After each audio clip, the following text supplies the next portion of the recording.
Today edition for newspaper headline review. Now the paper when he make the headline today, now it be this one. Presidency don't attack PDP for denouncing election. Talk on yesterday on Monday say PDP they too they cry like momo. Anytime when they take lose election, they go they cry. They cry like say they beat them. Say that one not good at all. If person lose election, is supposed to congratulate the other person. Say una do well, una get power, una strong well. Now make una fit defeat us for this election. But PDP no dey do that kind of one. Instead, they go dey cry like momo. They say election, they ring down. Election, they fight. Election do this, election do that. Instead, make them tell the person when we say congratulations. Say they themselves, they still lose the election, they not cry.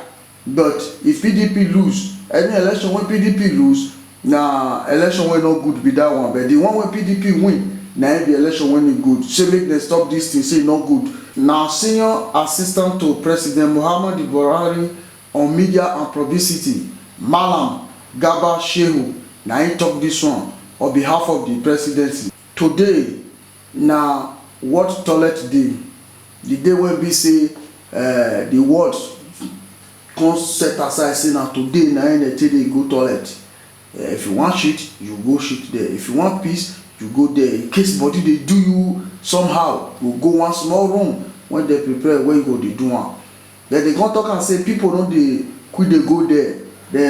If anything just hold them. When they call nature call you hold them. Anywhere they see the your Ben Johnson, they do one for them. And because they talk and say this thing not good at all. This one they cause health hazard, health challenges for the society. They make people sick well. If you do that thing, you don't pollute area. The health now you don't they cause damage because people they breathe in and breathe out. When you breathe in, waiting not good. You can't get how it will affect your system. If you not affect you, if you affect your brother, if you affect your sister, even your mama, papa, if you affect them.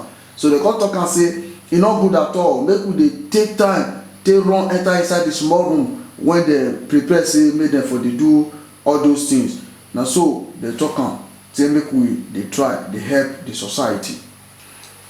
Saraki others punished by Nigeria, says Oshomole. Oshomole don't talk and say the 16 senator when don't win election. The reason why make them not win election now because say they come out for APC enter PDP. Now I make Nigeria talk and say people when not they loyal to their party they don't like them. Because they don't be loyal to their party, they don't feel they loyal to anybody. Now they go feed vote them come out for power. Not because say they don't develop. Whether you develop or you not develop, you know they their mind. That one means say Nigeria not the same whether you develop or you do good or you not do good. As long as say you not dey loyal to the party, you not go come back again. If you dey loyal to the party, you go come back. Now wetin Shogole talk with that. He say now the reason why make them Saraki they not fit come back to Senate again. Now be that one. He talk this one the time when he take carry David Leon, the person where Bayelsa newly elected as a governor. When he carry and go Aso Rock, they go meet Buhari. Tell Buhari say na the man when they vote for win election, na be this one. Now that place, na for Tokam. States selling resident permits and citizenship to repay debt. They don't check and say the debt when the country they owe, it don't big well. It don't big.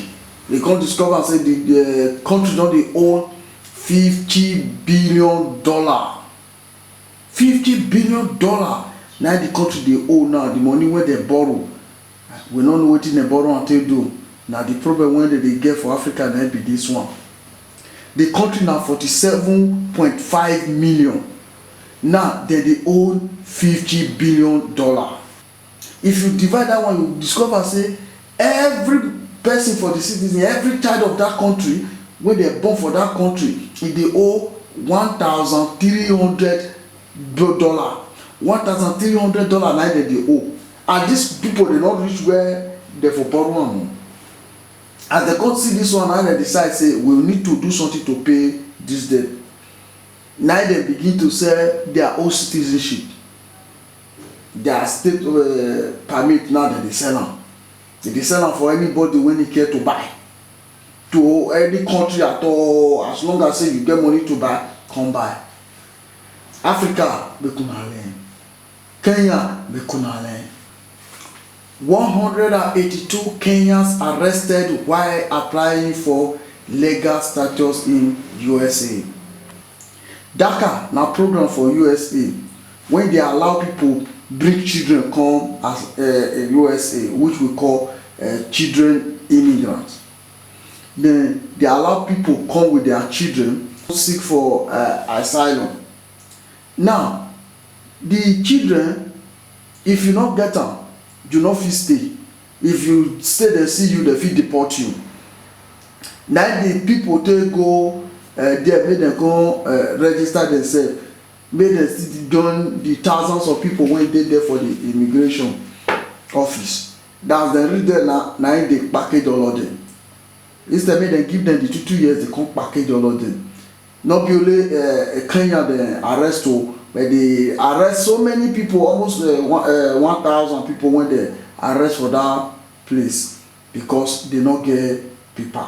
Now we dey watch them because they're supposed to give them 2 years paper as they come there, make them come register. But instead make them give them, they come arrest them. But we still dey watch them, see how the matter go end. As the matter dey go, we go dey bring now the matter as they go small small. Now this one now we get for today's newspaper. Tomorrow we'll bring another one for now. Tomorrow na another day. Tomorrow make una still watch and listen. Please don't forget to subscribe. Subscribe. Subscribe. Make una subscribe.